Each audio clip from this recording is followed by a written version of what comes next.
Apologies, guys. I just saw your comments that there was no audio, and I've just fixed it. I'm sorry. I'm very sorry. I hope everyone can hear me now. Please give me a thumbs up in the comments if you can hear it, and do press the like button. Yes, sorry. Sometimes these things can happen. Technology can really make a fool out of you, and it just happened. Luckily, not too many people, and I fixed it up quite early. So I'll begin the show again, and I'll welcome all of you back to the show. And yeah, I was saying that today has been quite an eventful day in the field of cricket. Someone like Chiteshwar Pujara has finally got back to scoring hundreds. He scored 100 after nearly 4 years. His last 100 came in January 2019 in Sydney when he scored 193 versus Australia. Shubman Gill has finally scored his first Test match century, which was coming for some time because he did get a few starts but couldn't convert it. Azhar Ali has announced his retirement. The next Test match versus England in Karachi will be his last. England, on the other hand, have announced that Rehan Ahmed will be making his debut and James Anderson will be rested. If James Anderson would have been playing, it would have been quite the story because Rehan Ahmed was born after James Anderson actually made his Test debut. So that would have been quite the story. But unfortunately, James Anderson will be rested for the next Test match. Uh, Apart from this, uh, Sydney Thunder were all out for 15 today against Adelaide Strikers. You heard it right. I said 15 and not 50. It happened in the first 6 overs. I'm not saying it happened inside the power play because in the BBL there isn't the usual power play. 2 overs of the power play are left for a power surge later on. So it happened inside 6 overs without Rashid Khan even coming on to bowl. Thornton and Wes Agar took 5 and 4 wickets each. And if you look back at the dismissals, or I think 6 or 7 dismissals will look like an action replay of the dismissals. So many players just going for their shots and getting out caught behind. If I'm not wrong, there were 6 or 7 caught behinds in those 10 dismissals. An interesting day in Ranji Trophy as well.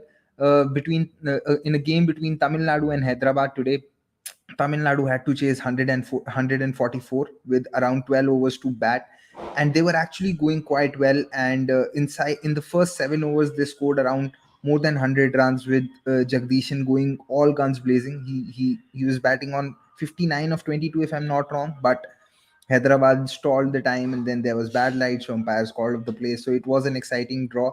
So a lot has happened. I see a lot of questions coming in already. Some of you asking if Bangladesh, if this is a safe total that India have declared with. Rajkumar's asking me, was that a bad decision from India considering the pitch has flattened and seems to be a batting paradise now? Uh, See, the pitch has slowed down, but I wouldn't really call it a batting paradise. I think we'll have to wait when India bowl tomorrow in the morning, because we've seen that the morning session on all 3 days has been the one where there's been a lot of help for the bowlers. I think it was necessary. We were discussing this in the day two review of the test match, that why India would probably choose to bat again, because you also want to make sure that there is enough, like Bangladesh bowlers are tired, and with Ibadat and Shakib not bowling, the likes of Khalid, Mehdi Hassan Miraz, and Taijul Islam had to do a lot of bowling, and there's not a lot of turnaround time between the two test matches. So I thought it was the right decision by India to bat, and 500 runs is a lot of runs. Uh, the pitch maybe might have appeared to be flattened because probably Bangladesh should have taken the heavy roller. But tomorrow's a new day. There's going to be a fresh start. I do expect India to wrap up the game tomorrow and go into take a 1-0 lead in the test series. Uh, just taking looking after the other comments. Subodh Chauhan is asking me, is Kane Williamson should Kane Williamson have stepped down as T20 captain for New Zealand? Has he chosen the wrong format to give up the captaincy? I believe so. I think T20 is his weakest format. I'm surprised why he gave up the captaincy in test matches, probably because he was staying injured a lot of times. Because I think in the last 3 years uh, I did some digging. Uh, I think in the last like the India series was probably he's probably missed 50% of the games of the ODI games that New Zealand have played post the World Cup. Even in the West Indies series, he missed the one game, and he's been missing games quite often. So probably, yeah, he could have given up on that format, but he wants to play in that format. He thinks he can still make an impact. So I'm not sure. Uh, there's this question coming in. Do you see any chance of Bangladesh pulling a win here? The pitch might get dead, and Ashwin and Akshar are poor outside India.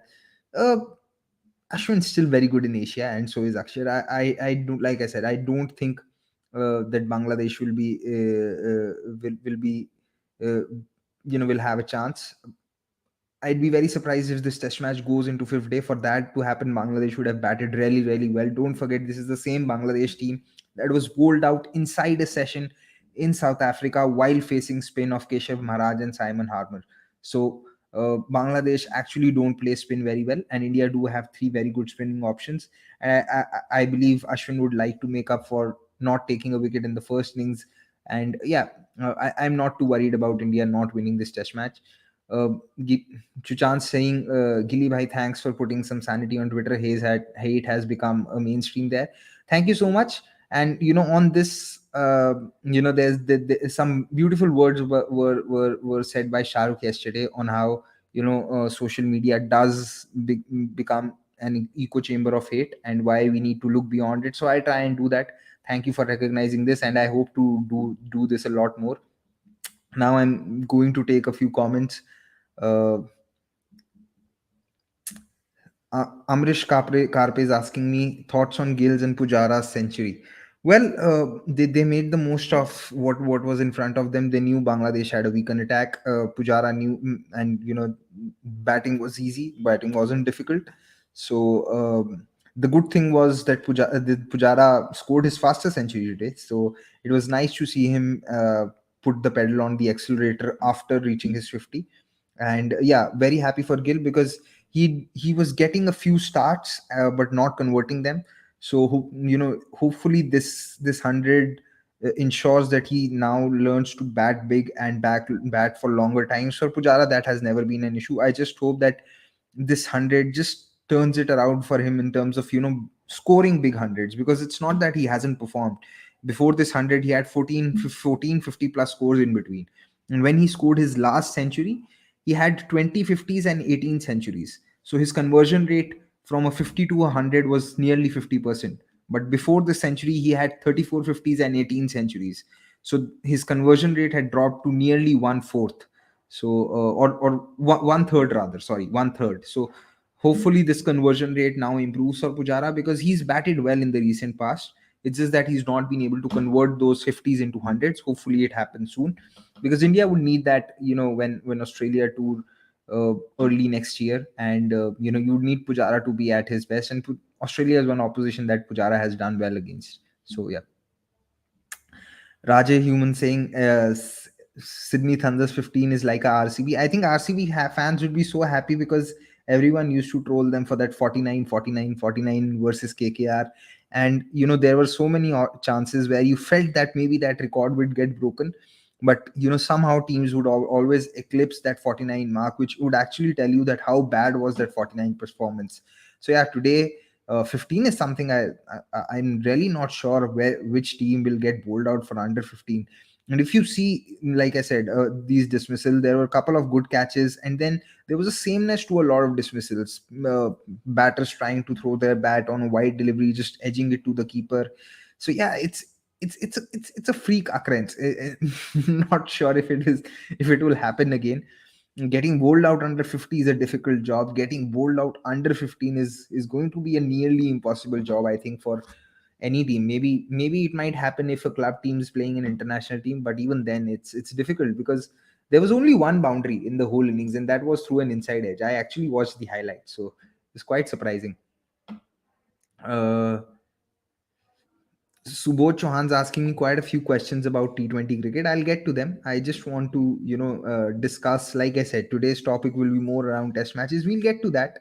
I'm now going to add a colleague of mine, Anirudh Kasagod, who's also a statsman at cricket.com, and I'll discuss with him how the days has transpired, and, when there were a different, like when was the last time a team was at least close to getting dismissed for 15, and all these occurrences where we almost had a record chase today in Ranji Trophy, but it didn't happen. So we'll just talk about that, and I'll talk to him a little bit about Azhar Ali as well. So that this will be a 5 to 10 minute section, and then I'll come back to taking your questions again. Meanwhile, if you do have any of your questions, you can send them. You can send those questions to Anirudh. You can send those questions to me, and we'll discuss that. So both I'm reading your questions. Don't worry, I'll get back to them because they are T20 related, and we want to discuss a little bit of Test match cricket today. Hi Anirudh. So yeah, just tell me, when was the last time a team came close to getting dismissed for 15, or maybe maybe if they were dismissed for a 20, 25, or like what was the lowest score before today in T20 cricket? Anirudh, yeah, sorry, I had Anirudh. You are on. Yeah, Yeah, I got it. So before this match, the lowest score was set by Turkey against Czech Republic, which is 21. And all the small associate nations had kept it for like 26. Lesotho had 26 in 2021, and the closest was 30, which happened in 2022. Thailand were all out for 30 against 30 all out for 30 in 2022. So that was the closest, which is like no the lowest score at 30 and not 30. 13, right? 30. 30, 30, 30. So that was the lowest. I mean the Okay. lowest, which is the closest. Has there been any team that has been dismissed under 6 overs? Or I'm No, assuming that no, when no. this might be the Yes, quickest yes. 10 wickets would have fallen. Yeah, this is the shortest completed innings. So before earlier, Turkey in their innings of 21, they were all out in 8.3 overs. So which was the shortest completed innings in all T20s, not only in T20Is, but in all T20s, that was the shortest completed innings. And this 35 became the shortest now. And I want to tell our viewers that at like Sydney Thunder aren't a weak team, or it's not like that they don't have batters. They had Alex Hales, they had Jason Sangha, they had Riley Rasu, they had Daniel Sams, and I'm sure the other batters are also quite capable of chasing 140, let alone being dismissed for 15. So it's just something that uh, hasn't happened before. Uh, It's kind of a brain fade moment. yeah, Anirudh, talk to me about the Ranji Trophy game that happened today, where Tamil Nadu were almost about to pull off an impossible chase. What exactly Uh, happened there? so, like, when what is that? Who was the team? So basically, when Hyderabad. Hyderabad were all out for 258, Tamil Nadu like the day's game had around 12 to 13 overs to play, and they had to chase down 144. But like Jagdishan and Sai Sudarshan absolutely went berserk at the start. They were smashing everywhere, like 40s. So Sudarshan scored 42 of 20, and Jagdishan scored 59 of 22. And both of them scored 13 sixes without a boundary. That's just like they scored at a run rate of 15.4. They still had in 5 overs they they had like what another 30 odd runs, which was That's easily nearly possible. two sixes. That's nearly two sixes and over. There's just That's one question yes, has come in. Uh, yeah. Introspect has been asking this question for. Have you seen Pujara attempt a reverse sweep and lofted drives? Lofted drives, Mm, yes, I've seen him play those in Test matches, especially when India have to bat for declaration. But reverse yeah. sweep, I, I, No, I this is the haven't seen first that time. before. This is the first time in his Test career he has tried a reverse sweep. This is the first. This is the first time. This is the first innings where he has Uh, tried a reverse as well as a switch hit. he tried to switch it. Yeah.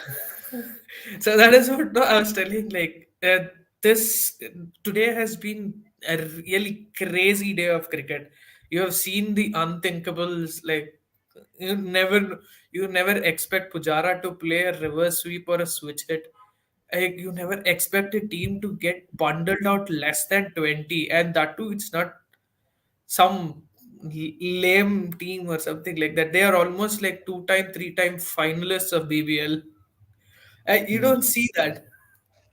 Yeah, there's this question that has come in by Subodh. He's asking, do you think Daniel Sams can get decent money in this IPL auction? He's done well in the second half of IPL. Which team do you see him going for? He can. I won't be surprised. This is a mini IPL auction, so some players definitely tend to get more money that they would have gotten in an otherwise big auction.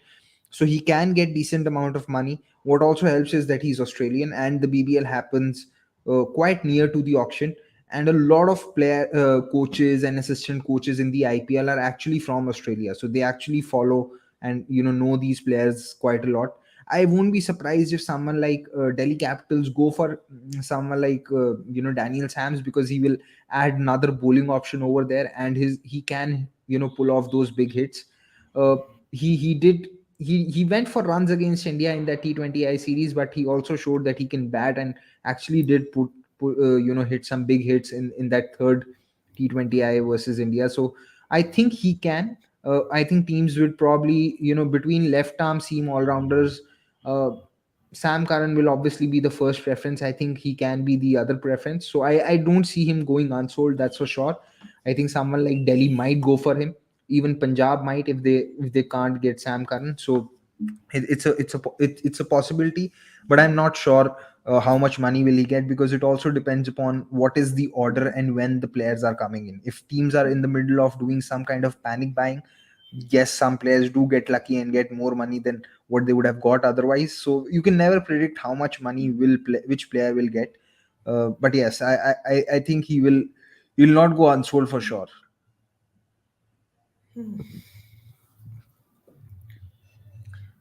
Vansh Kothari is saying, I think Pujara will be the last Indian to play 100 tests. Maybe Ashwin will get there. Maybe Ashwin will get there, because Ashwin has played 85 test matches. But yes, we'll see a lot lesser players playing 100 test matches, because one, the same amount of test matches don't happen as what they used to happen before. And then for someone to play 100 test matches, I think they'll have to be a complete test match specialist, and this format has been becoming wider and wider with each year and as the game has been progressing. So yeah, I think Ashwin might just be the last Indian to play 100 test matches, and after that, even playing 50 test matches, I think will be a huge thing. And the other thing, what I see is like once when you get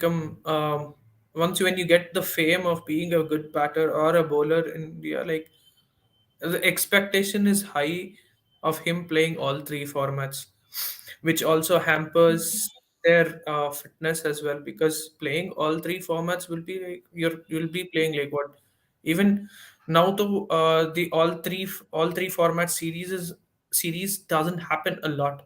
Either it's T20Is and ODIs, or Yeah, Test and it's mostly two T20Is. formats which happen. Yeah. Two formats. So basically, if you're playing all three formats, that playing test again is going to be a big difficulty.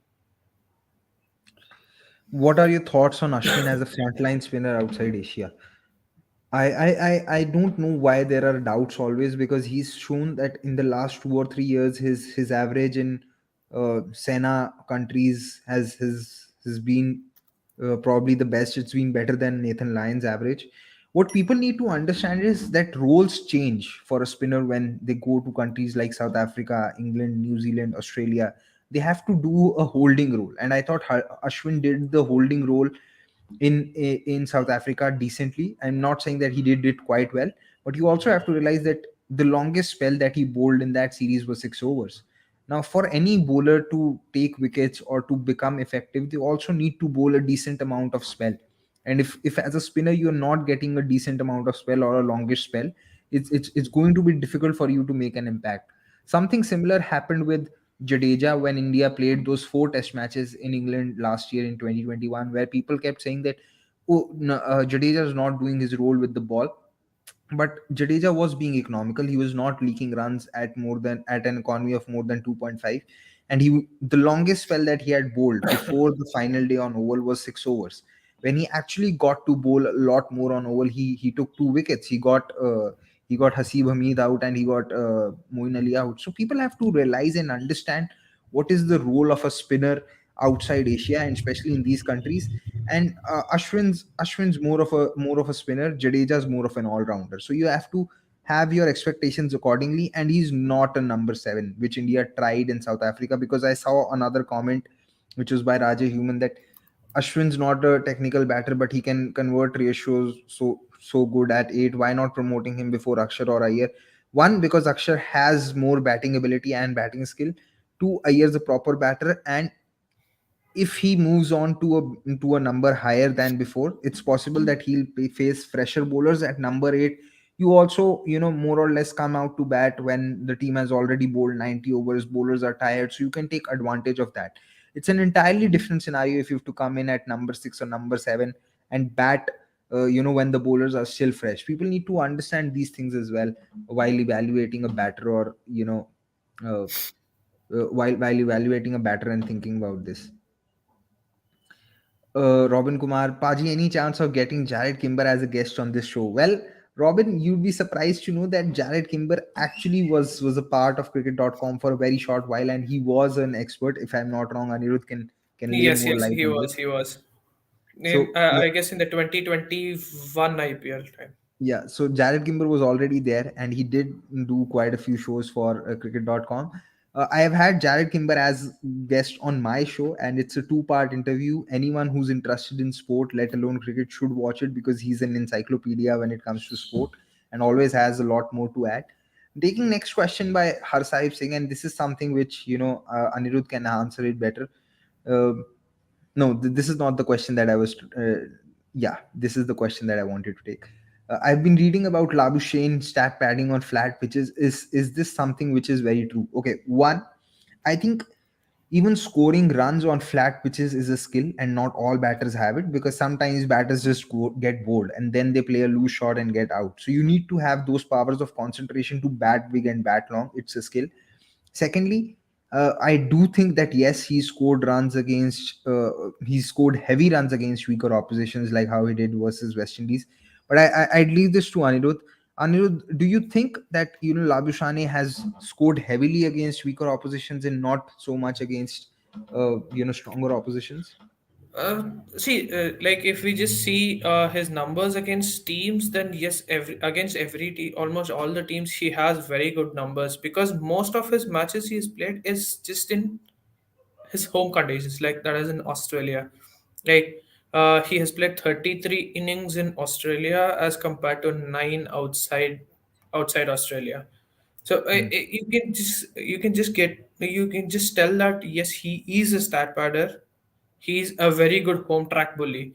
J- Uh, in Australia itself, the best example for this is David Warner, who's a home track bully, but outside he doesn't score. He doesn't have runs in England, New What's Zealand, what's or what's Asia. what's Warner's average away from home? Oh, 1 second, I'll let you know.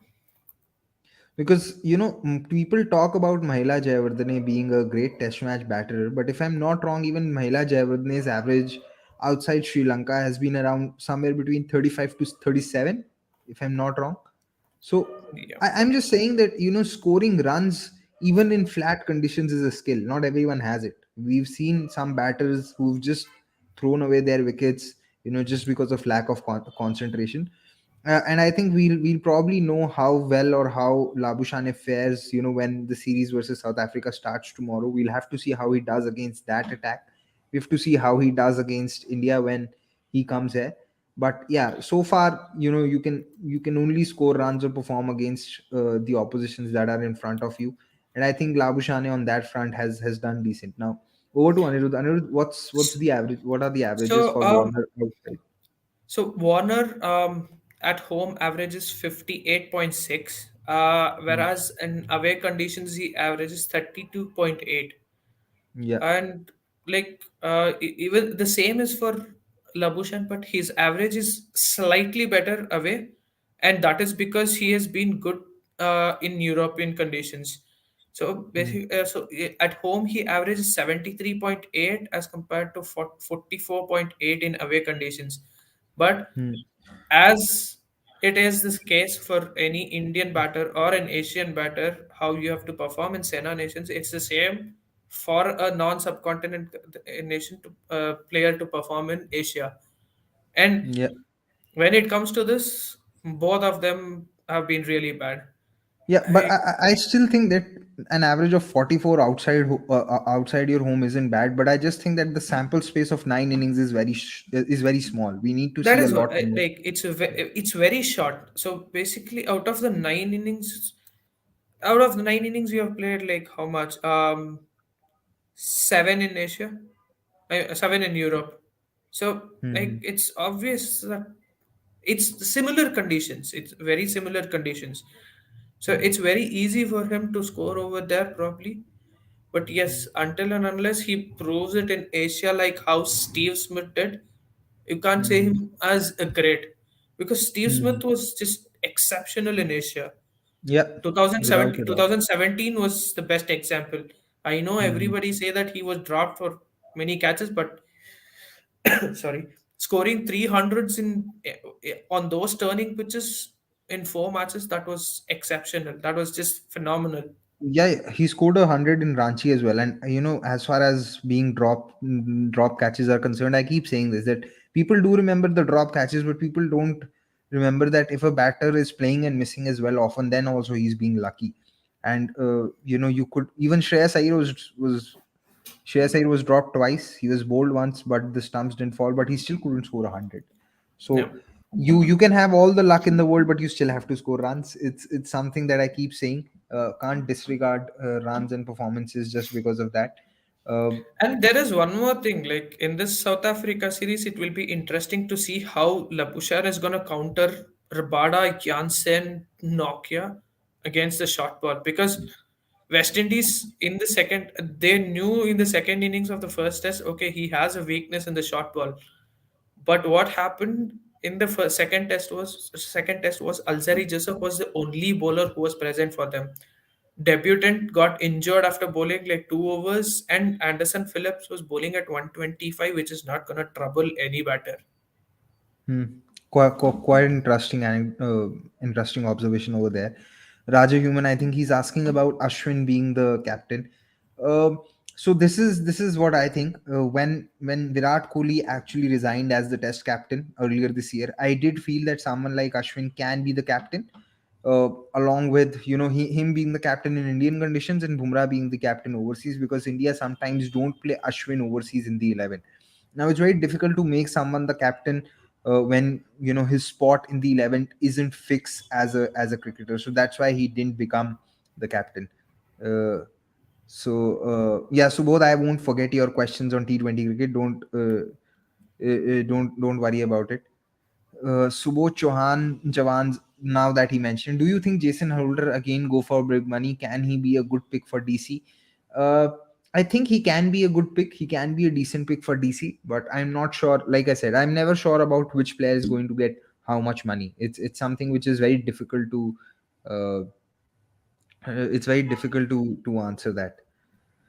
Ankit ka multiverse is asking, Gurkeerat, technically Chahal and Kuldeep were highest and second highest wicket takers in IPL, but none of them played in T20 World Cup. Wickets and runs alone don't necessarily tell how much and how well has someone performed in T20s. Kuldeep's economy was on the higher side. If it was around 8.5, 8.6, and Chahal, before the World T20, had quite a few poor performances against strong teams. So there was a reason why he didn't play. And when he played against New Zealand after that, we saw what happened. So yeah, I mean, that's there. Shivam Katiyar's asking, how do you rate Jai Richardson? Gun fast bowler, maybe very helpful in Mohali kind of wicket, and he can hit lofty hits at the death. I like what I've seen of him. I think there's definitely a lot of potential, and if I'm not wrong, he actually made his Test debut as well in the Ashes that happened last year. I think it happened in the pink ball test, if I'm not wrong, or maybe in one of the tests that Cummings did not play. So there's definitely potential in him. But as far as his lofty hits are concerned, I'm not really aware of that because I don't follow the BBL that much. Anirudh, do you have something to add on this? Yes. So basically the problem with Jai Richardson, why even Australia is are not sustaining with him, is because of his injury. He's very injury prone. So every time he gets a chance, every time he's got a chance in the Australian side, he neither gets back injured or he's getting laughed at. So that is one of the reason why he has been, ignored as okay, fine. He's not going to be fit for a complete series, similar to what Mark Wood is. You can't extend his once when you get uh, multiple injuries as a fast bowler, you become a liability. Like what happened even for West Indies. Like what is It's also happening with Deepak Chahar in recent Deepak times. Chahar, yes, exactly. Deepak Chahar, and what happened with Harris Roth in the first test. Like, once you pick him up, and if he catches a hamstring or if he has some quad injury, he's ruled out for the first. He is ruled out for the complete test. And if you're taking that up, even in T20s, if he bowls just 1 over, the other 3 overs is gonna be a loss. The captain will be in jeopardy to whom to use. So these are the things which they consider when it comes to Test match and T20Is or any format regardless of it. True, true, true. Very interesting question that has come up by Shubham Sharma. Can Shubman Gill, Oli Pope, Cameron Green, and Abdullah Shafiq become the next Fab Four in Test? Okay, I think Shubman Gill can, but he needs to work slightly on his game versus the incoming delivery. I thought when India played in England earlier this year, that one Test match in Edgbaston, he was on the lookout for that incoming delivery, but then he played a loose shot. Oli Pope again, I think has to has to prove himself on difficult pitches and difficult conditions. Uh, Cameron Green is going to be more of a number six or a number seven, so I don't think he will ever be in that same bracket. Abdullah Shafiq, I've found him to be quite solid. I've really liked how he defends, and he seems to be quite solid. But we can't make any conclusion yet without him traveling or playing in Australia or any of these conditions where conditions for batting are difficult. And the conditions that have been laid down in Pakistan these days for or the pitches, I mean, you really can't judge a batter on them because those are roads. But yes, I liked how Abdullah Shafiq had batted in Sri Lanka earlier this year. Plays spin well, and like I said, he's quite solid, but we need to see a lot more of him. Anirudh, what do you And feel? in case of Abdullah Shafiq, I haven't seen him, like he hasn't played any test outside Asia till now. So all his 9 tests have been in Asian conditions, and all of them have been in Pakistan, Bangladesh, and Sri Lanka. Pakistan in recent times has produced absolute roads, as how you said. Probably I would take out the Multan test. Maybe that had something between the Yeah, batters and the bowlers, but the pitches which they got in the Australia series were absolute terrible. heaven for batters. Yeah. That was absolute heaven I for batters. I personally think that the Pindi pitch should have been rated poor and not below average, but just that the result came out on the last day, Yeah. it was given a below average rating. Before I move on to take more questions and discuss a few more comments, I just want to ask and make a small request to all those who are watching this, that please press on the like button, and if you're liking this, subscribe to the channel. Do share this with your friends and family, or whosoever is a cricketing nerd, or likes to follow good conversations and good content on cricket. We have loads of it on cricket.com, so there's always something for you to watch. Tomorrow we'll also be having a watch along for the fourth T20I between the Indian women and the Australian women's team. Australia lead the series 2-1 going into the fourth T20I, so there's that. And there are tickets out for that game as well. If you are in Mumbai, you can watch that. But yes, please don't forget to press the like button. We have to fight the algorithms a little bit and make sure that the video comes out on top for those who like to watch cricket. Next question again by Subodh Chauhan. Subodh Chavan, sorry. Does Sam is Sam Curran a reliable death bowler in Indian conditions? He's asking, especially on wickets like Wankhede, Eden Gardens. I do have my doubts, because I do feel that on these Indian grounds where there are small boundaries, someone like him with the lack of pace can travel. But what I'll give it to him is that his Yorker accuracy has improved, and he's added a few more few more balls to his armory. He can now bowl wide of the stumps a lot better. He also mixes it with the odd occasional bouncer and sometimes the slower one. I still have my doubts. I don't think he can be a reliable death bowler alone because his margin of error is quite less because of his lack of pace. But yes, so far we'll have to give him the benefit of the doubt because he's performed in the World Cup, which is a very high pressure situation, and he's done well there. Anirudh, what do you feel about this? See, the small grounds are one of the factors, but there is another factor which might come in, and that is the dew.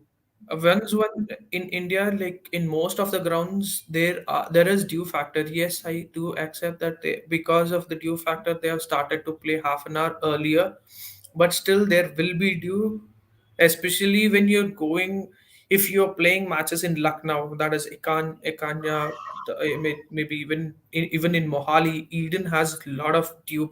Eden has a lot of dew, I think and Eden is very I think small. no total is safe at Eden. I remember there was No, this I don't one think game. so. I think there was this one game in 2019 IPL where KKR had to chase 90 of last 5 overs against RCB, and the Yeah, pressure was on RCB because that was, it's such a hitting ground. and It, it's more than six hitting once it crosses the fielder. That is the most fastest field I've ever seen. That's lightning quick. It just yeah, yeah, races. It just races off the ground. So yeah. in both ways, even in six hitting terms and even in four hitting terms, Eden Garden is very deadly for any bowler. Yeah, So I know. you've absolutely no chance of stopping the ball once it has crossed the infield and you have no protection. It's Very impossible. difficult, very difficult. So even if they say like yes, Firasha Kotla is smaller and Chinnaswamy is smaller, but like in all terms, Eden Swami, Garden is one very side is difficult. actually quite big. Uh, Kotla might be smaller. Kotla might be smaller, but Kotla, the pitch doesn't have enough pace to Yeah, make for that the is that. same. For it's not easy for any batter to just come into the pitch on Kotla and hit it through the line. And Hmm. Eden Gardens has such beautiful pace that you never struggle for timing. Yeah. So that is one thing, and obviously dew is with the dew, it's very difficult to nail the Yorkers or the cutters. It's very difficult. So these are the two factors which I feel could be the deciding factor for Sam Curran. Yeah. So my views on the venues. So the venues are Nagpur, Delhi, Dharamshala, and Ahmedabad. Um I would personally, as an Indian fan, want India to go in to Dharamshala leading the series 2-0. I don't want India to be even 1-0 ahead because Dharamshala is one venue where I think Australia have the best chance of beating India. Not that India can't beat Australia there because last time India did beat Australia at Dharamshala. India do have the pace attack and the batters. In fact, someone like Virat Kohli would probably love batting at Dharamshala the most as opposed to the other three venues. As far as Delhi is concerned, I expect it to be a slow turner. My only issue with Delhi is I hope it doesn't turn out to be a draw because if the pitch doesn't have enough pace to begin with, even if it has enough turn, uh, slow turn can be easily manageable off the pitch. And one of the reasons why the Ranchi test match last time was a draw was because it was a slow turner and the pitch became slower and slower. And even which is why I think that in 2015 when India won against South Africa in Delhi, it was a huge effort from Indian bowlers because it was not easy to dismiss batters on that pitch. So I hope that the pitch in Delhi has a little more pace, and if it's deteriorating, it all it's not just deteriorating at a slow pace, it has some decent amount of pace. Nagpur, the I think the last test match that happened in Nagpur, so there, I obviously remember the test match versus South Africa where Dean Elgar Dale took 4 wickets. Dale No, Steyn's spell. no, that was even before. So Yeah. I'm talking of recent times. I think there was a test match against Sri Lanka in Nagpur that India won, if I'm not wrong, in 2017. I would expect Nagpur to be a typical Indian pitch where there's help for batting and then the pitch becomes difficult and the ball turns. The one thing that I want to see, and I mentioned it yesterday, I think on the show, was I'd like India to see once field an 11 which has all four spinners in in Ashwin, Akshar, Jadeja, and Washington Sundar. I want that batting depth as well as that spin bowling depth in the squad for India to just choke Australia with spin. It would be something great to see. So that is one thing that I look forward to. But yes, I believe Ahmedabad will be a day-night test, and the pink ball, if it's similar to the one that has been the ball that India have used in day-night test matches here in India, then we could again see a short finish, not because of the pitch, but because that ball skids a lot, and it makes Yeah. batting really difficult. So I believe uh, batting first again on that pitch will be important. And see, I think for Australia to compete, they'll need a lion-hearted performance from Nathan Lyon, because if he doesn't turn up, then it could be really difficult for Australia to win against India. And the thing with Lion is he's much suited to bowl in maybe not a non-subcontinent nation, because what I have observed with Lion is like he depends more on that maybe just back of a length deliveries with his pace for extra bounce. If there is no extra bounce, then easily Lion is negotiable. If you see, Lion has not been that successful in India. Like there are He relies hardly he, he relies a lot more on top spin than side top spin. spin than side spin. So like there are very few Australian spinners who have been very successful in India. I The only off spinner in the current generation who I saw excel in India was Graham Swan. Apart from that, I've never seen any other off spinner who has excelled against India. Yeah, and that's because he got a lot of drift. He got a Yeah. lot of drift. Sachin Mundal's asking, considering the injury habit of Rohit in every away tour, how long can he captain in Test? Who should be the ideal successor, Pant, Bumrah, or Rahul? I think Rohit will be the captain at least till the end of this World Test Championship cycle. After which, the call will be taken. I think post the ODI World Cup, because you'll have to see what is his fitness and how much does he want to still continue and play. Uh, if that happens, then I think, yeah, the successor could be someone between Pant or Rahul, because I don't see Bumrah playing each and every Test match. So yeah, one of those two would be the successor. One I really want to thank Robin here for sending this comment that he has a do or die second 11 game, but here he's stuck to the phone screen at 2 a.m. You guys will ruin me, not complaining though. Well, I hope you have a great game, and I'm both sorry and happy that you're watching this. You're happy because this tells me that we've been able to add some kind of a value to your cricket experience, which is what we strive for. And a little sad because I don't want for you to ruin your game. But thank you so much for all the love and support. Hopefully, you spread the word to others as well, and make sure that a lot of others are watching this show. Okay, Introspect is saying, Paji, please people are harsh on Ashwin because he has no fifer in Sena. Bhaji has three, Kumble, Bedi, and Prasanna five each, and Chandrasekhar six. Okay, so I can't speak of the era of Bedi, Prasanna, or Chandrasekhar because I haven't watched it. But one thing that people need to realize is that taking fifers is also a function of how many of how many wicket takers do you have in your lineup.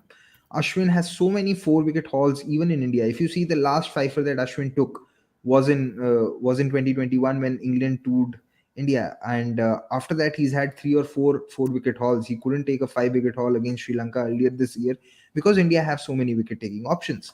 Someone like Muthaiya Muralidharan has 68 five-wicket hauls, and why someone like Shane Warne has 38 five-wicket hauls, despite both of them not having enough of a difference between their skill sets, is because Warren's Australia had a lot more wicket takers, while Muralidharan was primarily the biggest wicket taker that Sri Lanka had without not much support. Maybe there was Chaminda Vaz, but no one else.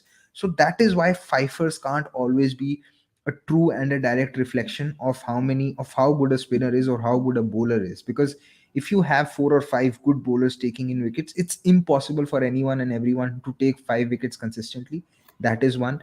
Two, even Mahendra Singh Dhoni doesn't have 100 outside of India or outside of Asia. He has 100 in Pakistan, but that doesn't mean that he's not batted well in England. His record in England is quite decent for a number seven batter. It's his record in Australia which is poor. So where I think he has only 150 or maybe not even that. He averages somewhat around 19. So fifers aren't really a reflection of someone's skills. It is a lot more than that. uh, Pujara, like I said, in the last 4 years has only scored 100, but does it mean that he is batted poorly? No. So we can't look or look at performances just with that filter and make assumptions on that. So that is what people need to understand. Yes, I know Kumble once took an 8 for in Sydney, but even then, this was 2004. But Australia scored 474 runs. So that is also a reflection of the Indian bowling attack as much as it is about the skill of Anil Kumble. If you don't have anyone else taking wickets, even if a bowler takes 8 wickets, the opposition can still score more than 450 runs, and that happened. So these are the things that people need to think about, deeply. And the one more thing, more than 5 wicket hauls, it's better to rely on the bowling strike rate of that bowler. Like, Bowling strike rate and average, I agree. yeah, and I don't even say average in test matches, because usually your economy in test matches is below 3, so which also affects it, so it affects your average. So even if you are bowling at 2 point, if you're bowling at 1.3, 1.2, and picked up 20 wickets, and then automatically your average is very good, because it's very relevant, parallel to how much runs you're giving, that average. But what decides you as a good bowler is your strike rate, like how early you pick up the wickets. So that is the reason why Ashwin, everybody are very critical on Ashwin. If you see, like, Anil Kumble also picked up 141 wickets in Sena countries at 79.2, Bedi at 78.6, Prasanna 73.9 with 78 wickets, Chandrasekhar 70.3 at 71. And Harbhajan had 62 wickets at 77.3. So they were able to pick up wickets. They were able to pick up quick wickets in between. This, That is what makes you you're talking about strike rates here, right? strike rate. Yes, strike And rates. what is Ashwin's strike rate? 83.3. Hmm. But So again, this is what I'm coming to. How much of it is a reflection of also India's pace strength? Because now that we have seen in the last few tours that spinners don't bowl enough. Like I said, uh, that the longest spell that a bowler was bowling was only 6 overs. And mm, that is, I think we also need to see that how much were they bowling, and how much were the pitches then. I'm not saying that those spinners couldn't have been better overseas than Ashwin, because I yeah. haven't watched them, but I'm saying that it can't be so simplistic to just have it on the basis of just the fifers. There's a very funny comment one which has come in. I wanted Rahul Dravid to declare when Pujara was in 96. Well, he still gets a lot of grief for that declaration in Multan on 194.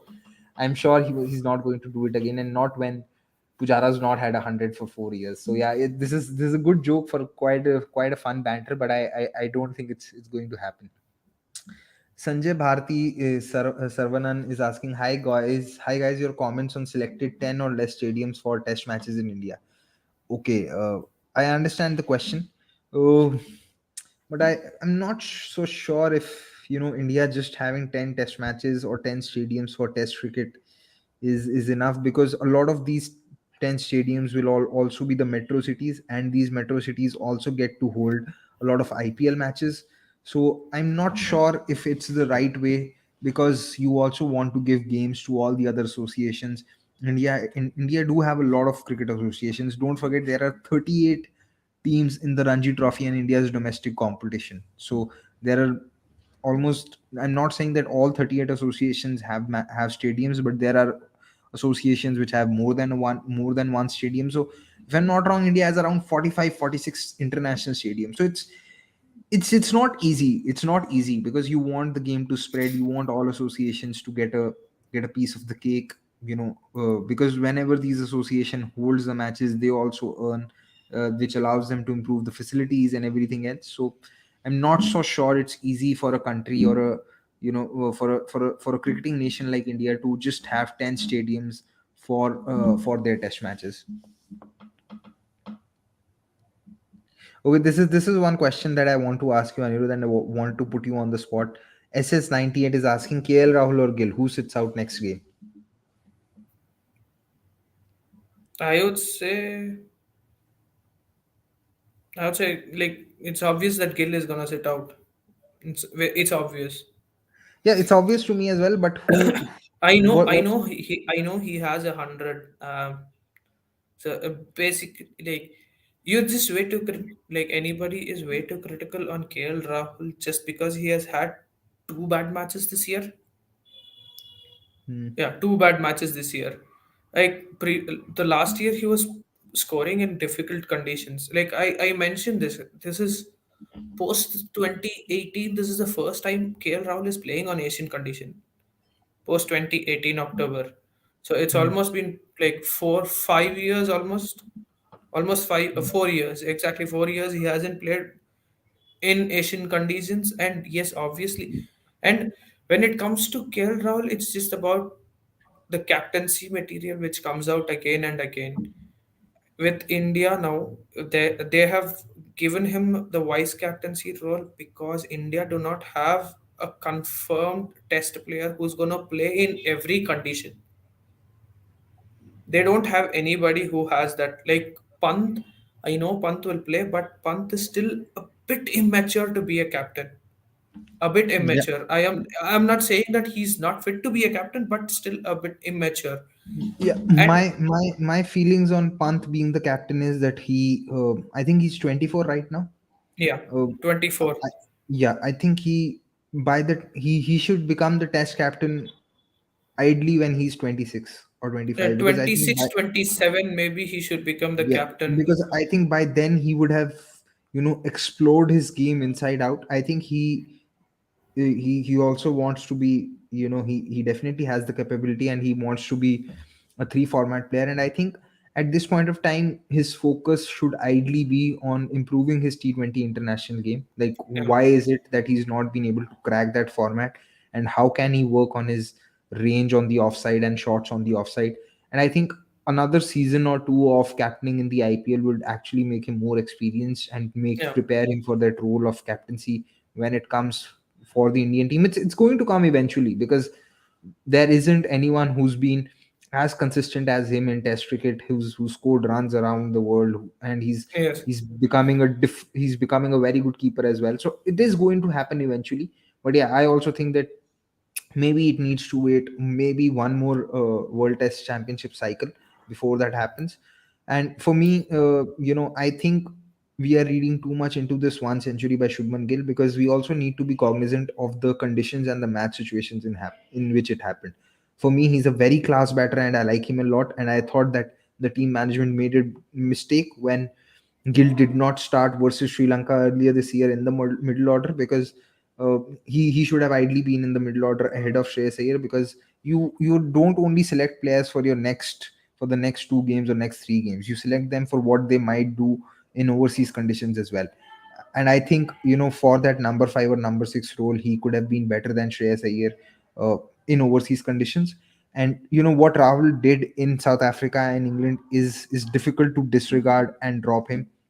So, and he's people are going to talk about KL Rahul's average, but uh, in recent times his average I think has been 37, 38, and Gill's average has been around 30 as well.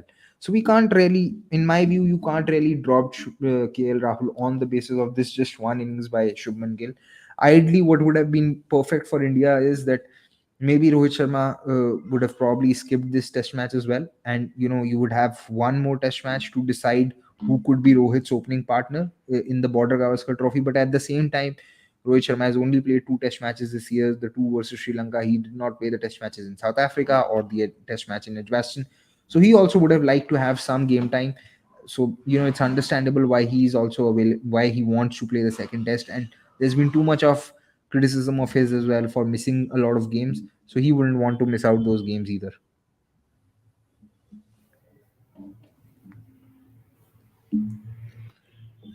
Subodh Chavan with another question, and this will be the last question because we've been on for 56 minutes now. And it gets tiring. It's a Friday night. Some people also want to go out and have have a few plans of their own. Will Jofra Archer be the same bowler that he was before after injury? Very difficult to say. I think it will take some time for him to get back to the same level, because because we had Vivek Razdan, who's a commentator now and a former India cricketer, and he spoke about what happens to a fast bowler after he gets injured. He said that he even after you've taken your rehab and everything, uh, when you want to stretch your body, or when you want to push your body, you think once or twice because you are afraid of having that injury again. So I think it will take some time for Jofra to get to the same level.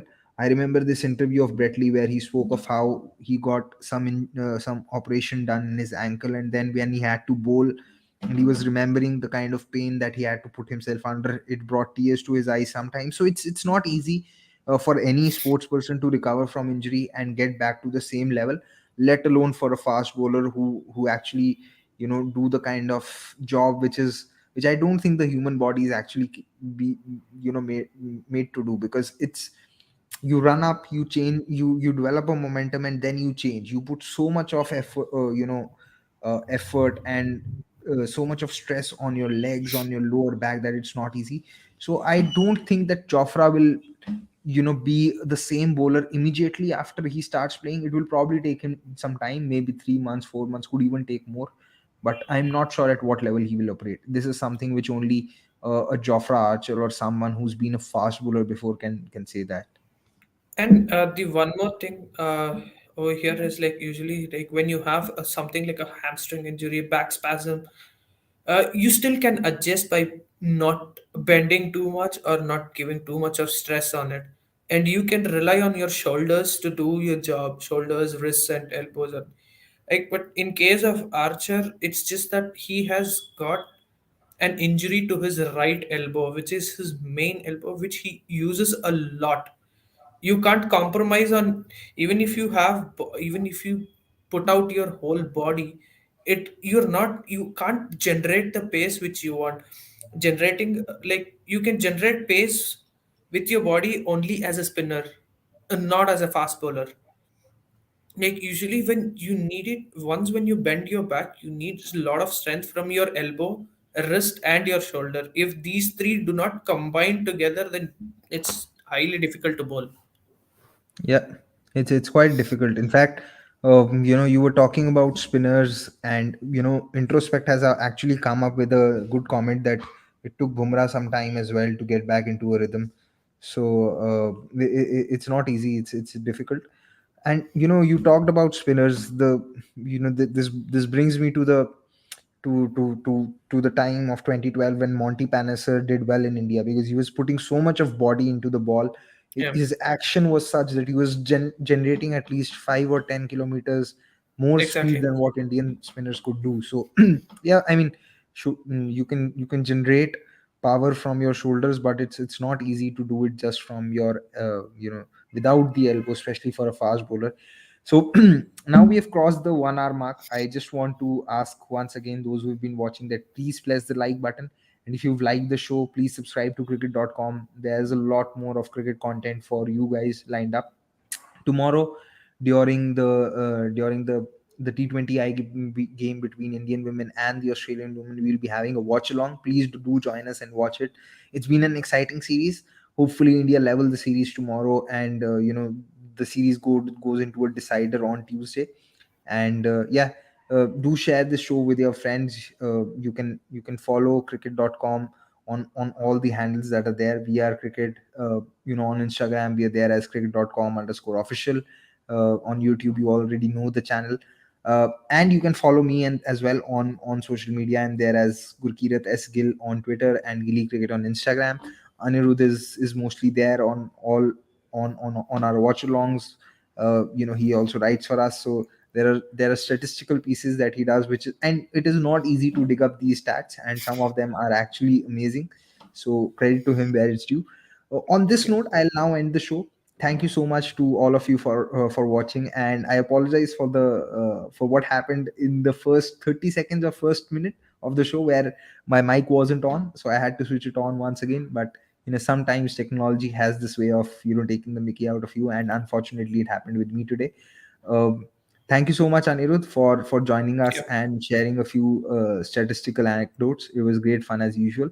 And on this note, we'll be now ending the show. Thank you so much. Thank you.